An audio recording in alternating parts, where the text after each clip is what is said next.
Hi, everyone. I hope you and your family are all safe and surviving during this lockdown. Um, I hate to say this is the new normal, but it is for now, and hopefully things are going to improve.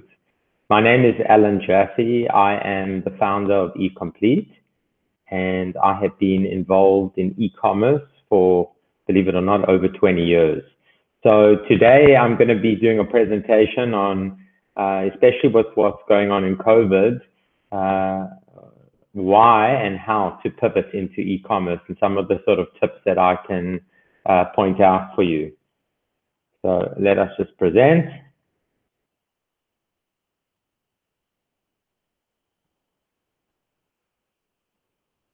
Great.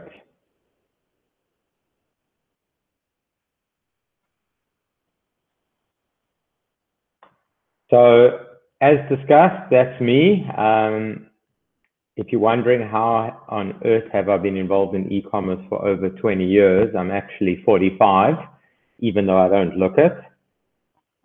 So our journey started sort of in South Africa. I started an agency in 2003 called ROI Media. I was involved in e-commerce, by the way, from 97, 98.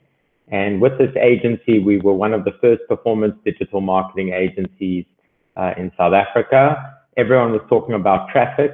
No one was talking about conversions and return on investment. So that's where that business started. As we progressed as a business, we had almost 80 staff and over 100 clients. So you can see we roundabout here looked at the business, and statistically, most of the clients were single service. Very few people were taking multiple services. So our goal was, how do we get everyone to take all services? And we were quickly sort of humbled that it was very, very hard to take an existing client and then tell them to take, or get them, should I say, to take all services from us. So we found that in the South African landscape, an average brand sometimes uses up to 6 different companies to run their digital. So for me, very much fragmented, where we were trying to sort of combine it all together. But as we sort of progressed to 2009, a little bit of a rebrand, the digital was more current, and the sort of big luck or event that happened is we landed our first enterprise e-commerce deal.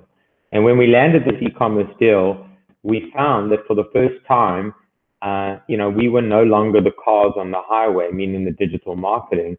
With the platform, we were the highway. And that's where sort of my love and passion for e-commerce was reignited. But at this point, when you spoke about e-commerce almost 11 years ago in South Africa, most people were just saying, well, what is e-commerce? Hardly anyone's online. It's not even worth discussing. E-commerce penetration was something like at 0.3, 0.4%. So we looked at the South African landscape, and I think the first thing I identified is only 1 in 10 brands were selling online, but only a tenth of those were doing it a good job. And it came down to the complexity, back to my first point, multiple service providers, and very few people who actually had got the recipe of how to be successful online. So we went out to market and established the first true end-to-end e-commerce solution that handles everything from click to delivery, and that's how eComplete was born.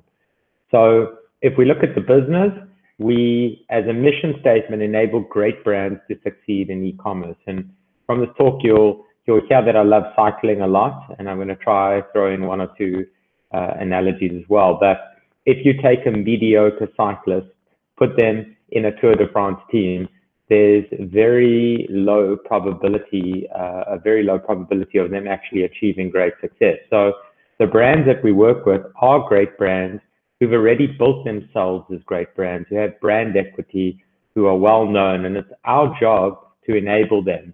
And the reason we use succeed is, for me, e-commerce is very much binary. You're either winning or losing. So about the business, we were doing digital marketing and started building. We bolted on logistics and supply chain management. We run full customer service and customer management, and as a business run the operations and day-to-day sort of running of an e-commerce business. I'm going to hide that.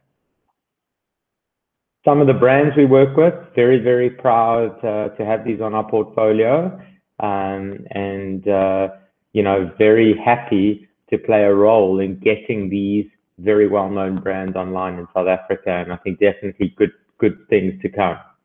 So 2017, I found the screenshot, and I think the relevance is very true now, because in 2017, if we look at e-commerce and what was going on, is firstly, there was an uncertain future for shopping malls, and this article was already talking about what's going on in retail and especially shopping centers. South Africa has the 6th highest shopping center per capita in the world. So we had an oversupply of shopping malls, but also we had record store closures. And, if we look at even what's going on now, the relevance is coming back. But we had already back then big stores closing down and retail space actually diminishing 3 years ago.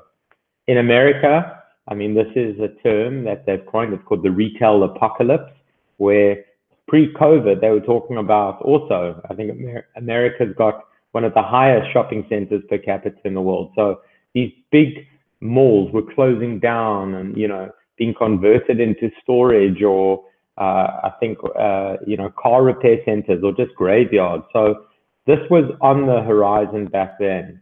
And then COVID-19 arrived. And, this has been catastrophic globally. But for South Africa, we've currently got most of our retail, or shopping centers closed. And no one knows when this is going to reopen. So with the store closures right now, there's a saying, you can be a victor or a victim. And I think what's going on right now is we have the power of choice, and we have the power of how to actually pivot and get out. So let's look at what's happened in the US as well. And I think South Africa's followed a very similar pattern. Is since Corona, look what's happened in retail conversions in terms of, as it's shut these businesses down. So in terms of revenue and people and foot traffic, even 2 weeks before lockdown, what happened in South Africa? Some stores and retail chains as much as 60% down, even before lockdown was in place. So now that lockdown's in place, things are not looking good. So the positive, I mean, if you look at amount of domains that were registered over this period, and it's probably gone even more hockey curve, is people are wanting to get online. I personally have never experienced so many people and South Africans and businesses exploring e-commerce. And when we speak about a boom or a gold rush, it's unfortunately for the wrong reasons, but it's definitely necessary to start getting online right now, not as a requirement, but as a necessity. So there's been a surge in online users, and if we look at what's been going on from sort of 2019 to 2020, quite a big jump. But if we look at what's actually happened right now with COVID, more and more users are going online. I think even in the US, there's been issues with how everyone working from home, what it's done to sort of infrastructure and bandwidth not coping. But I think things are improving drastically. And as you can see in this diagram or graph, it's actually predicted a surge in online users from 2020 to 2021. So I think you're seeing quite a considerable growth there, and this is going to continue. What's going on in e-commerce? E-commerce is also growing, and if we look at just different sectors, the food and personal care, I mean, had its biggest jump from 2019 to 2020. But if we look at fashion is also going to be huge, and by 2024, a huge amount of people are going to be buying this as their first choice online. So if we look at retail, or should we say e-commerce as a percentage of total retail, you can see by 2020 globally it's at about 16.1%. But if we look at percentage of total retail sales by 2023, look what's actually going to happen is it's going to be almost 1 in 5. So this is huge in terms of where we're at. When we look at South Africa, what's going on here, 1.6, 1.7, somewhere around there. And if we look at it with COVID, I'm pretty sure that number's more than doubled, if not tripled. And now with level 3 not being in place, or should we say in the next 2 weeks, and with level 4 with e-commerce allowed, I think we're going to see a huge, huge, huge spike in e-commerce. So a little bit of a pivot now. What does it take to win at cycling? Okay, I did tell you and warned you that this is coming. So for me as a cyclist, my goal one day, I'll say one day, is to break a sub-3 in the August. And this is, you know, how to do 109 kilometers in under 3. So I think my first August I did 6.5 hours. This year I did 3 hours 25. So I'm getting there. But if you actually wanted to know what does it take to actually do this, so that you can't just arrive and just think you can cycle or, you know, pedal your bike and get there, there's a formula. And the formula is going to, you know, sort of relate again to what does it take to win at e-commerce. So the key with this is, how do you go from this guy to this guy? And I hate to say I was once this guy, but you know, you need a metamorphosis in order to perform. So if we looked at cycling as a spider diagram, and what I like about these spider diagrams is they're a wagon wheel. And if you can see, if your wagon wheel is not sort of, it doesn't really look perfectly round, but if it's not roundish and any of your elements are out, your whole wheel will actually fall over. And the same thing applies to cycling. So let's just quickly look through this. Lance Armstrong said it's not about the bike. I know, yes, Lance Armstrong, but I still digged him at the time. It's actually all around the bike. The bike is very, very important. So the bike alone will make you go, you know, it's lighter, it's got aerodynamics, and you also get the right for street cred and to brag. The next thing that's important is your power to weight ratio. So this is how much, if you took 2 people weighing 90 kilos, one, you know, could have a body fat percentage of 5% and another could have a body fat percentage of 30%. The key thing is that both people can make different power to their weight is one part, but another thing is that a lighter cyclist at 60 kilos could be producing 40% less power, and he will be at the same speed as the person of 90 kilos who's producing so much more power. So power to weight is the holy grail of cycling. Nutrition and bonking, if you don't eat and your glycogen stores get depleted, eventually you're going to get to a level whereby you just hit the deck. And I hate to say that this has happened to me. Cadence. So we've all seen people at spinning classes. You can often see people are spinning, and the more revolutions you do sort of per minute is called your cadence. Now, if you are going that fast that you're actually starting to take off, you will actually start to produce less power. So cadence is also, optimal cadence is critical. Your bike setup too high with, yeah, you can see you're going to produce, you're going to be overextending yourself and not producing a lot of power. But if your saddle is too low, the sort of little dot of where you put the power down, you're going to be overextending and you're actually going to be producing also, you're going to be injuring yourself and not going to be efficient. So setup is everything. Now, if we look at the slipstream, this guy uses 25% less energy than this guy. So you want to break sub-3, you've got to be in a group. You've got to be in a good group, and the whole group needs to break sub-3 in order to get there. So, you know, that's going to be doing races to get in there. They say there's no substitute for saddle time. So saddle time represents the amount of hours that you physically are on the saddle just training, and the body needs to adjust and get used to it. So, you know, long, slow distance, getting used to it. You can't cheat this. There's no way to escape it. And then the start time. So you start at 10 o'clock, you got a problem. You got slow people, wind's probably going to come up, not going to work. So you want to start pretty early and you want to get through quickly. And then, as I said, the wind comes up, you're prepared for the whole year, everything's in check, the wind just takes you out. Then comes the rain. So I've had quite a few in the rain. The rain, it's unpredictable, it's slippery, it can cause accidents. Very unfortunate when this happens. And finally, lady luck. No one knows what's going to happen on the day. And sometimes you just need a little bit of luck to get you through. So if we look at the end result of the cycling analogy, you would need to actually master each one of these pillars in order to achieve success. The bad news is if you got your nutrition wrong, if you got your bike wrong, or your setup, or there's rain, or you didn't train enough, or you start too late, the bad news is one element can destroy a full sort of result. So it's just important in this analogy because I'll bring it forward a little later.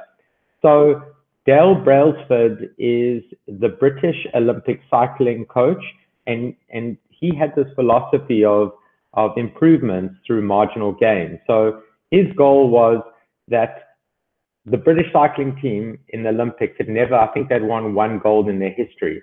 So recently he came in and he said, I'm going to improve everything they do by 1%. Now, where sometimes a cyclist may win by a 0.1 of a second, his goal was to do all these incremental and marginal gains across everything. So like, for example, the bed was inconsistent. Some nights the cyclists, when they were traveling, had a bad night's sleep. So what did he do? He just bought their own mattresses. Same with the pillows. Same with nutrition. Even down to when he was servicing the bike, or should I say the mechanics work, what color paint would bring out the dirt the best. And when he applied this marginal gains approach to what he did, they won 10 golds. So I think the key with this is all these little things of what you're going to do need to be done, but then marginal gains is what's going to win the race. So digital efficiency, which is a nice entry into e-commerce, is a level of performance that describes a process that harnesses the lowest amount of traffic to generate the greatest amount of performance, which is actually going to be your conversion rate and ability to convert actual traffic into revenue. So now, what does it take to win at e-commerce? So this is just from my experience, some of the key things that you just, if you can take out little nuggets of information from this that can help you, just so that you know that you've covered these bases, then my job is done. So not all businesses are geared for e-commerce. And I know that's a bold statement, but it's the truth. Some businesses, firstly, the product is not suited online. But where I'm more sort of concerned about is margin. So you need to have decent margin. You need to be competitive. When I launched one of my first e-commerce businesses, and this is true, I was selling cameras. Take-A-Lot was cheaper than my wholesale price, and I had to sometimes buy the product from Take-A-Lot to sell to the customer. So margin is critical. If your price point is too low, you're selling a product for 200 Rand, and then there's shipping, it may not be viable for online either.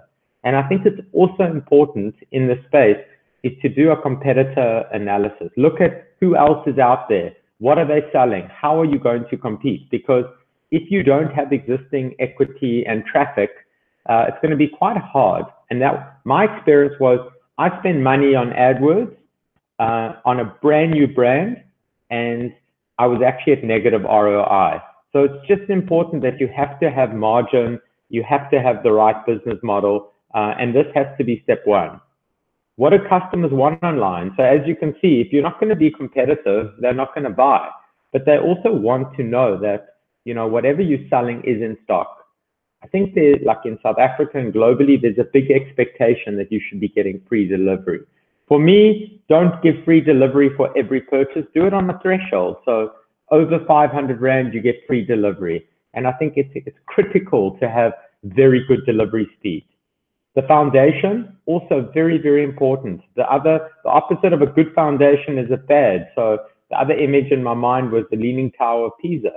And the reason why I say that is because we've audited a lot of e-commerce businesses where I would say that the platform is the foundation. And if the foundation is built badly, everything's going to fall over. So a lot of the time when things are not working, it normally is, part of the symptom of that would be potentially built incorrectly or built with the wrong foundation or platform. So I know this can be quite political, which is the best. So let's start off at the beginning. So this is just what we use, and this is my opinion. We started with WooCommerce. I think WooCommerce is a phenomenal platform, built on WordPress or off WordPress as a content management system, which is, I think, one of the world's biggest. And there are a lot of plugins, and we used to use it, but you do need to have technical expertise in order to, how to run it, how to install it, how to customize it. And out-the-box functionality is not everything in the world, but the good news is it supports most businesses. So that's that. Shopify, I think now we look at the opposite. You don't need to be a coder.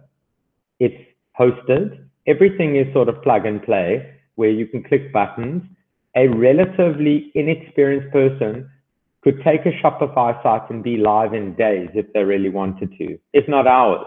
So I really, really love Shopify. I love what they've done. I think they've gone over 1 million sites now, and there are a lot of plugins.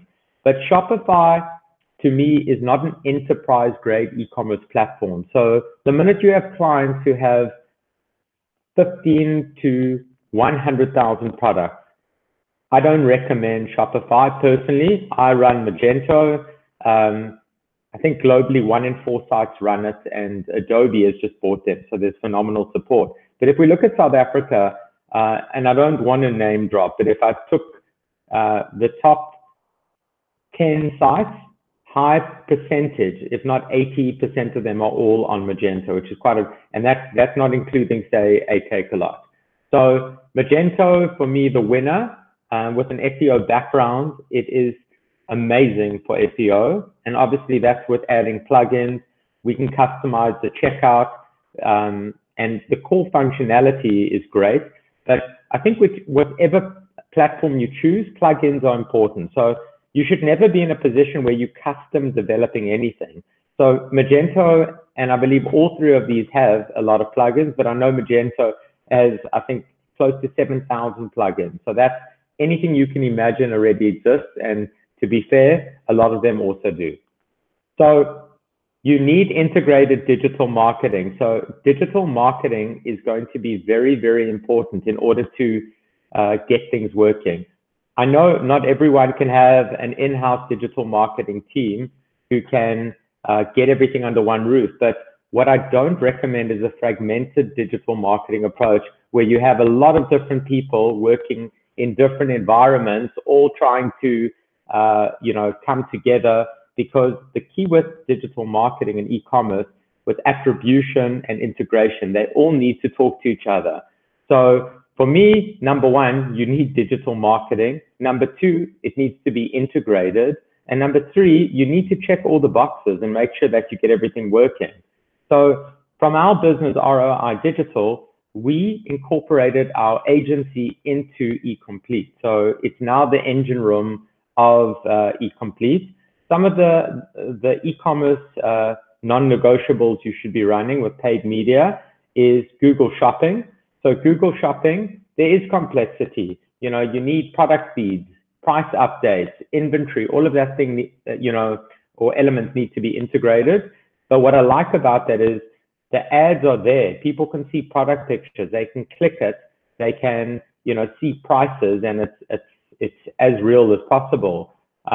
With dynamic remarketing, people who clicked on a product on the site or your site are then followed around with additional products. And Facebook, remember, Facebook can do targeting based on demographics, based on a person's age, based on interests, which I guess Google can do as well. But, you can target male, female in proximity, 10 kilometers away, but dynamic remarketing works across both. The web usability, as I sort of spoke about digital efficiency, your site needs a decent conversion rate. What is an acceptable conversion rate? And maybe what is a conversion rate? It's if you took the total amount of people coming to the site divided by how many purchased, you would get 1%. So if you can imagine the average conversion rate, if I could just peg a round number, is 1%. But if your conversion rate is 0.1%, it's a huge problem. We have a client right now in e-commerce averaging 4%. So what's important is acknowledging that you need a good conversion rate, but number two, you can't lead a horse to the water and try to get them to drink. As you can see, this horse doesn't want to drink. So the process of conversion rate optimization is all around analyzing where your traffic's going, most importantly where they're not going, and then trying to optimize. So you can see in here, we can see hotspots where people are scrolling, where they're clicking, what they're doing, what they're not doing. You won't, or I was going to say you won't believe it, but it's the truth. But this is our hardest battle, is how to get a product catalog developed with all the data, the right images, the right product descriptions, and on the site. So if you can imagine, if you've got a site with 10,000 products, how on earth do you get everything put together? The answer is people use a spreadsheet. The reality is the spreadsheet is prone to errors, and you can't have 10 people working on it because you don't know who's doing what. You can try Google Sheets, but we use a PIM, which is called a product information management tool. It gives each product a quality score. It visualizes the product catalog.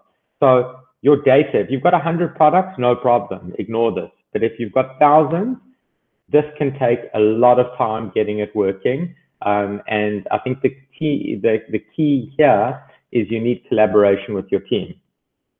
So price and inventory, you need a direct ERP integration.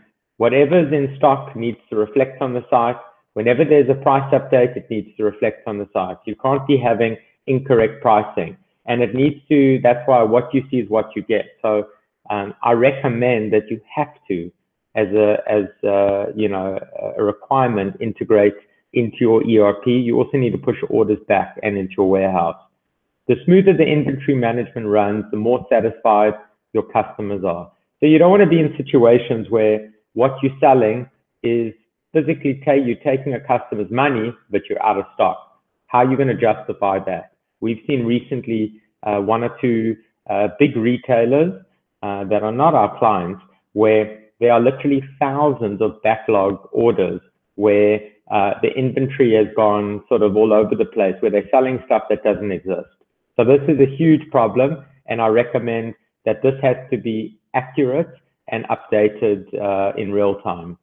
So smaller businesses, so if you guys are doing 20, 30 orders a day, I think you can do your own picking and packing. But if you want to scale proper e-commerce, you are going to need what's called a dark store. A dark store, if they call it dark, there's no customers in there, and the people packing are not the customer in the retail store. It's physical people taking your product, putting it in boxes, finding the quickest path or cheapest path through logistics to the end user.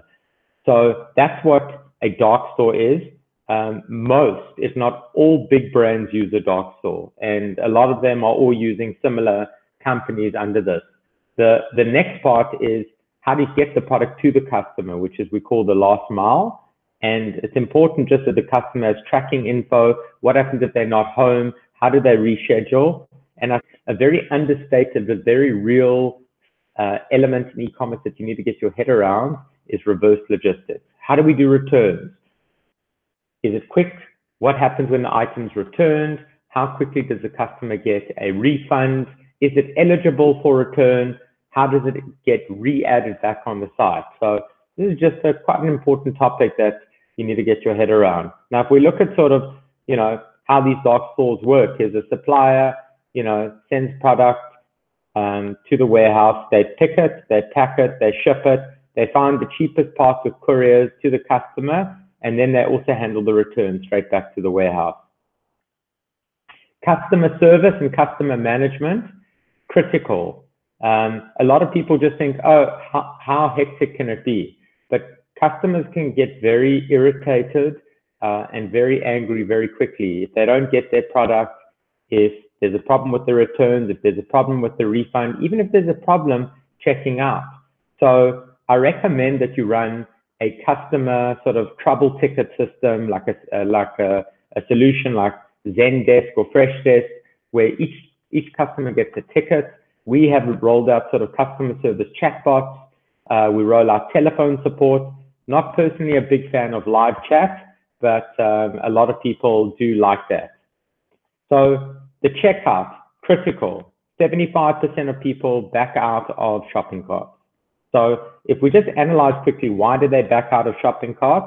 I think number one, is shipping. It always throws them off. What are these extra costs? Now I've got to pay for shipping, tax, or fees. So number one. But number two is guest checkout. So guest checkout, very, very important. A lot of people don't want to register to create an account. They don't want it. They don't want to give their details. They just want least path of resistance to get out. And also a too complicated checkout process. So, a lot of people have 6 steps or 6 pages in their checkout. I think industry norm now is we run what's called one-page checkout. It's just one page. And that helps considerably on these 3. So your customer database is going to be very, very important. Number one, you need to acquire customers. And how do you do that? Well, you can do it with sign-up offers. You can do it in retail. You can run competitions and promotions. But once you build a customer database, that is the value of your business, because these are customers who've already bought from you. And in theory, if you re-engage with them, it's going to be important. And that leads me on to the next thing is firstly, client lifetime value is critical. So if a customer buys once and then they buy again and again and again, we're going to have a huge value. And that's why people like Takealot used to give 250 Rand away for your first order. I think it's 250, just disclaimer. It may have been lower. It sounds a lot now that I'm saying it. But from a CRM perspective, is once we have emails in a database, we are sending sort of emails when they browse and abandon. If they abandon their cart, we can upsell and cross-sell. We can win them back after they haven't bought. So this customer journey, in terms of, don't just look at a customer as a single event. Look at it as a calendar or yearly event with different sort of opportunities to get them back and buy. So now, just in summary, if we take the whole e-commerce sort of wagon wheel now, and we look at it, and I try to be fair and sort of fragmented, or not fragmented, expanded. It's important that, to recap, that we have a phenomenal checkout, that logistics and reverse logistics and inventory management is critical, that your catalog is accurate and looks good, that you have the right business model and the right product, that, you're building a database and you're engaging with customers on the different journeys, and that you've ticked off your digital marketing, customer acquisition, and paid media. And if we look back to sort of the marginal gains, and this is how hopefully this all sort of comes together, no one is going to get a 7, 8, 9, 10 for any of these elements on the first chance. Most probably what you should do, because this may be overwhelming, is how do we achieve a launch strategy where we are achieving at least a 4 out of 10 across all. And then the marginal gains is going to come into play, where we're improving by percentages across all of our elements. And that's going to come down to the right foundation. So here's the challenge. If we don't get any of these things wrong, like the cyclist, we potentially are not going to be successful in e-commerce. So I think it's just important that, getting all your ducks in a row, making sure all your bases are covered for e-commerce. I hope you've all enjoyed this. Here are my contact details. If I can help in any way, please feel free to reach out. Thank you.